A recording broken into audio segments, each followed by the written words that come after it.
Don't mesh your variables together.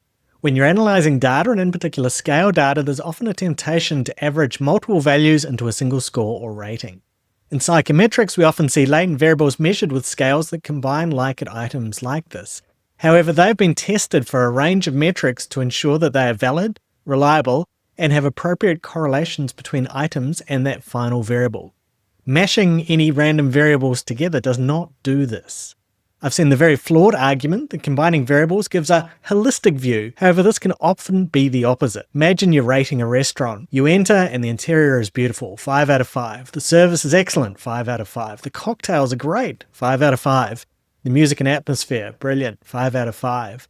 But the food comes out with a giant fly in it, 1 out of 5. Does an overall rating of 4.2 out of 5 do a good job of characterizing your dining experience? Unless you like eating flies, it probably does not. So what should we do instead?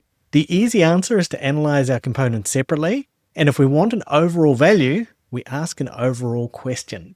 This is the opposite of creating latent variables, but those latent variables, they have a lot of properties that are not always going to be met in a random survey with a set of Likert scales that you have made up. The moral of the story, don't mash your variables together, you might lose the fly.